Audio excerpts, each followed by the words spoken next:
வணக்கம் நண்பர்களே, முக்கியமான சில செய்திகளை இந்த பதிவில் பார்க்க போகிறோம். தமிழ்நாடு ஃபினான்ஸ் மினிஸ்டர் மரிய வில்சன் அவர்கள் நேரடியாக ஆஜராகணும் அப்படின்னு புதுச்சேரி கோர்ட்டு சொல்லியிருந்தாங்களே.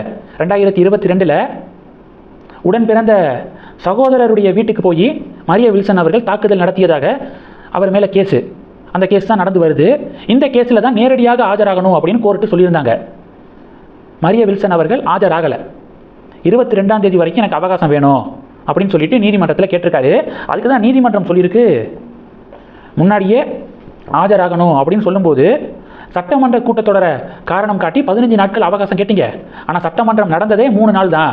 டிவியில் பார்த்து தான் தெரிஞ்சுக்கிட்டேன். இப்போது 22ஆம் தேதி வரைக்கும் அவகாசம் கேட்குறீங்க அப்படின்னு நீதிமன்றம் அதிருப்தி தெரிவித்ததாக செய்திகளை பார்க்குறோம். இப்போ மரிய வில்சனுடைய சகோதரர் இருக்கார் பார்த்தீங்களா, அவர் செய்தியாளர்கள்ட்ட சில விஷயங்கள் பேசியிருக்காரு. எதனால பிரச்சனை அப்படின்னு சொல்லிட்டு விளக்கம் கொடுத்துருக்காரு. என்னன்னா, மரிய வில்சனும் இவரும் சேர்ந்து, பிரதர்ஸ் 2 பேர் சேர்ந்து ஒரு ட்ரஸ்ட்டை நாங்கள் உருவாக்கணும். அந்த ட்ரஸ்ட்டில் மரிய வில்சன் முறைகேடு பண்ணிட்டாரு. இதனால் நான் கோர்ட்டுக்கு போய் தடை உத்தரவு வாங்கினேன். அந்த கோபத்தில் தான் வீடு புகுந்து எங்கள் மேலே தாக்குதல் நடத்தினார் மரிய வில்சன்.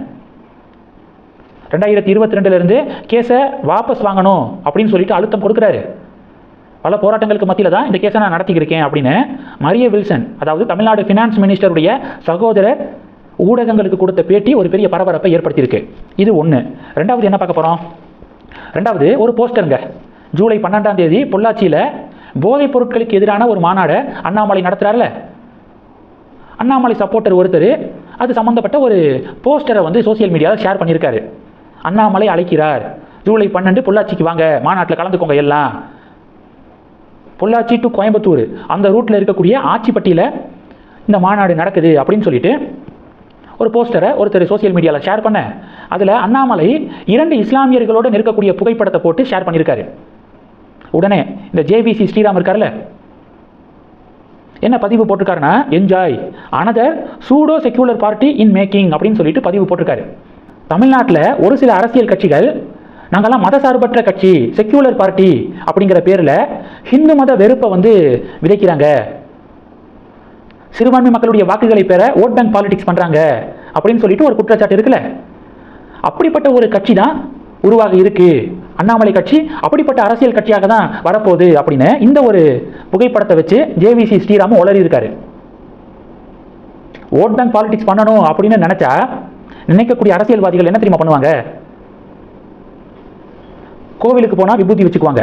டக்குன்னு இஃப்தார் நோன்பு திறக்கக்கூடிய நிகழ்ச்சி நடக்குதுன்னா விபூதி அழிச்சிட்டு டக்குன்னு அந்த குள்ளா இருக்குல்ல அதை மாட்டிக்குவாங்க.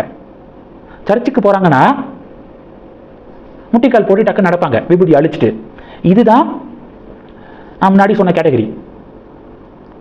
செக்யூலர் அப்படிங்கிற பேரில் இது மாதிரியான ட்ராமாக்களை சிலர் நடத்துகிறாங்க. எந்த இடத்துக்கு போகிறாங்களோ அதுக்கு தக்கவாறு டக்குன்னு காஸ்டியூமை மாற்றிக்குவாங்க. ஆனால் அண்ணாமலை அப்படி இல்லையே.